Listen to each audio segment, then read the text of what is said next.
Maintenant, à Longueuil, 2 gardiens de sécurité ont abattu un homme. Les 2 employés sortaient d'un guichet automatique lorsque l'individu les a attaqués.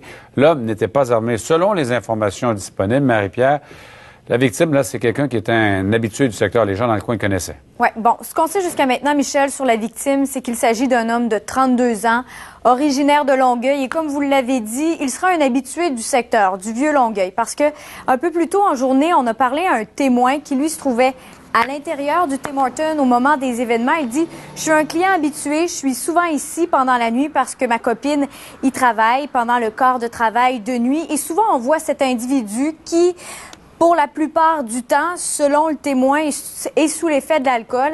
Et la nuit dernière, il semblait effectivement être en état d'ébriété, mais il dit « Il mangeait son lunch, ne causait pas de trouble et c'est une fois qu'il est sorti du restaurant que là, il aurait attaqué ces 2 convoyeurs de la compagnie G4S qui, eux, quittaient le guichet automatique, évidemment, avec de l'argent sur eux. Et pour se défendre, l'un d'eux aurait tiré avec son fusil et ça a tué ce suspect, cette victime, finalement. Et comme vous l'avez mentionné, Michel, et c'est ce qui soulève beaucoup de questions, c'est ce qui est très important dans cette histoire, c'est que la victime, elle, n'était pas armée, selon toute vraisemblance, selon les derniers développements de l'enquête. Mais là-dessus, je vous invite à écouter le témoin à qui nous avons parlé aujourd'hui.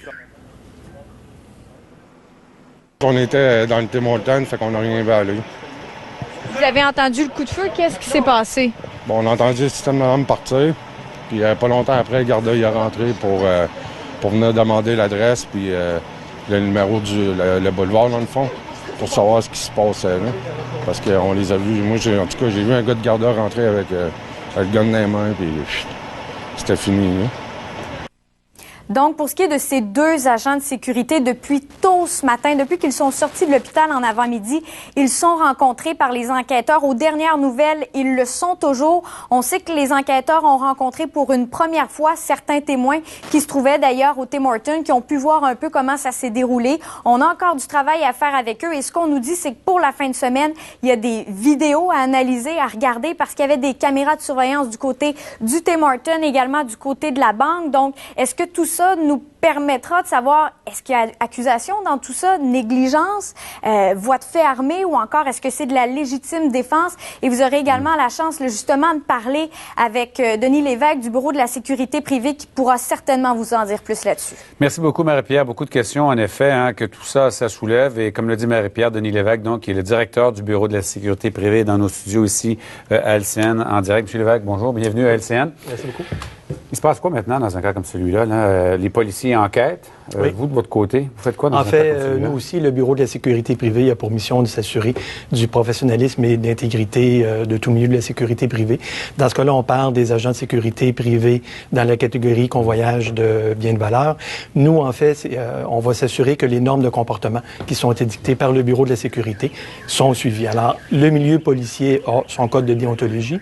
Les agents de sécurité privée ont leurs normes de comportement qu'ils doivent suivre. Dans un cas comme celui-là, des gardiens, donc, ces agents de sécurité qui sont armés, qui vont chercher l'argent, on en voit tous régulièrement dans des guichets automatiques. Ils ont quel genre de formation, là, comparativement à un policier, par contre?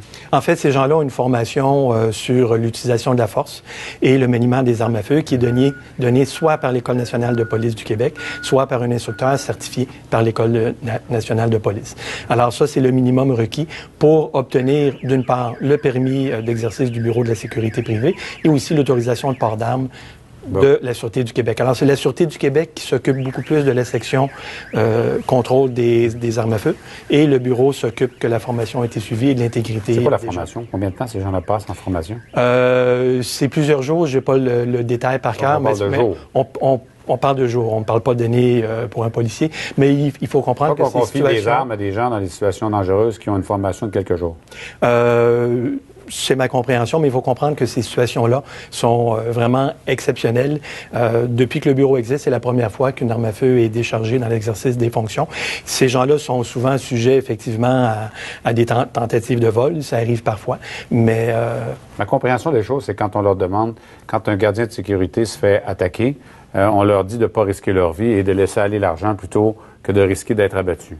En fait, c'est... Généralement, c'est ça, je ne me trompe pas, là? Oui, mais en fait, ma compréhension est que la première priorité d'utilisation de l'arme à feu, c'est dans un cas de légitime défense. Bon, là, évidemment, on a une enquête policière, on va voir ce qui va se passer. N'empêche, là, il y a quand même un individu qui est mort au moment où on se parle. Il y avait 2 personnes armées. De l'autre côté, selon les témoignages qu'on en a, un type, selon les témoins sur place, possiblement en état d'ébriété, qui s'en va vers les 2 hommes armés qui sortent l'argent.